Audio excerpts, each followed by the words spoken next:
Shea 45 is the morning after, and I'm Angela Yee. And Trae the Truth is here. Yeah, what's going on? Trae.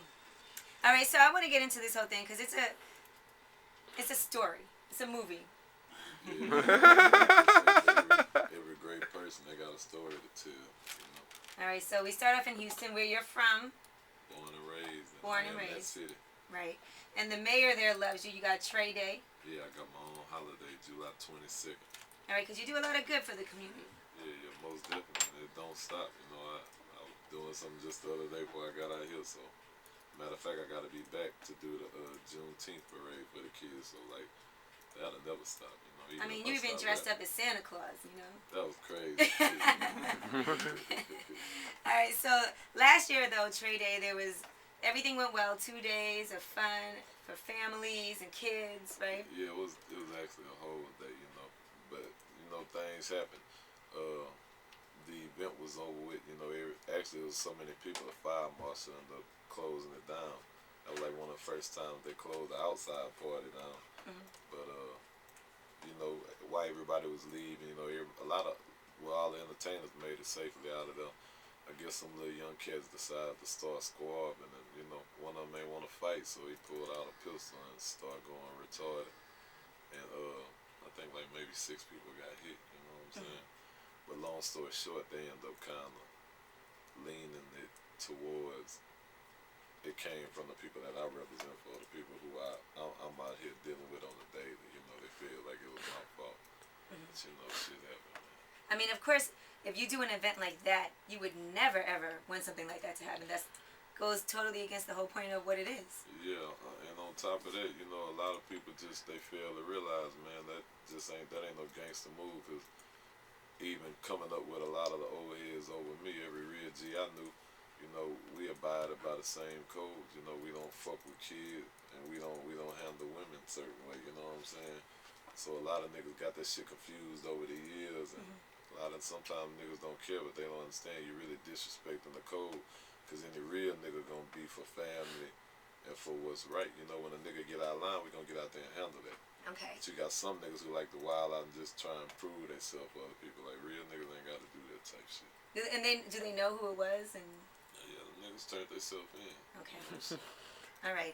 But somehow this came back as like a reflection on you, according to a couple of people. In particular, you did an interview. Yeah. And the host at the radio station in Houston tried to imply. It kind of, yeah, you know, I don't know if it was getting done more to clear that name out the way, because, you know, they were part of the event. But, you know, they just said some stuff that kind of got under my skin, and one thing led to another. You know, we kind of exchanged words on air. But, you know. Like, what was she saying? That it was your fault, or it's because of you that things like this happen? Yeah, it's the type of people, those type of people I bring out. The same people who listen to the station, I'm sure. Yeah, people were slinging down her mama's street, and it was just a whole bunch of unnecessary. Then, you know, and knowing where I'm from in the streets, like, why would you ask somebody, well, hey, are you willing to cooperate with the authorities? So what you trying to bash me on that? Really, you trying to ask me, am I just gonna jump out here snitching? Right. It's like you trying to play the mind game with me to set me off. So anyway, long story short, we get into it. I get off the air, and Bun B called in. Bun B like, well, you know, it's kind of disrespectful the way y'all doing it. Like, y'all wasn't even out there at the event. I was side by side with Trae. This was one of the biggest events I've ever seen in the city of Houston. And then it was for a good cause. Everybody had fun. It was a good day.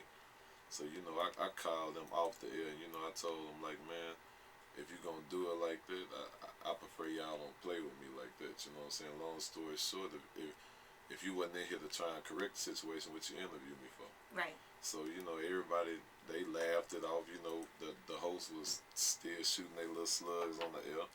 So, you know, one of my mixtapes, I say, shit, the way I'm feeling, I'm going to have the world hating on me like, I don't even care about saying the name. But I called her fat ass, you know what I'm saying? Okay. Really, my thing was, it ain't like I really just handled you raw. Like, shit, you got me on your turf. I'm gonna get you back. I owe you that. Like, you know I owe you that. Like, her platform is to be on the air, saying what she has to say, and your platform is through your music. You say what you have to say. Right. So my thing is, real being real, shit. If you got the right to say what you feel in your opinion, y'all stated that interview was y'all opinion. and I got the right to state my opinion on what I do on my turf. So, long story short, it ran them hot because nobody ever really stood up to radio. You know what I'm saying? Or nobody ever really just got out there and spoke their mind. You know, and there's only one hip hop station in Houston. Yeah, as far it used to be two. One of them left. You know what I'm saying? So the one that the that's predominantly just all hip hop. It's a top 40 station, something new out there that we don't really know about. You know, people there. But as far as the hip hop community and the blacks and the just the whole city as a whole, you know, that's the only one. So long story short, you know, they went to booking the system. They went to, for one, they banned my music. They shooting out texts and emails. Right, saying not to play your music. Yeah, not to play my music. Don't play no remixes with me. Don't say my name. You know, my son was just born. They had a picture of him on the website. Make sure you snatch down all the pictures of anything to do with him. It's just like on some kiddie shit. Right. But all right, we're going to get more into that because the problem is not just with your music being banned from the station, but there's been like a trickle-down effect, and it's affected a lot of other people besides just you, and we're going to tell you about that. 888-SHADE-45 is the number. Call us up. Trae the Truth is here with us this morning.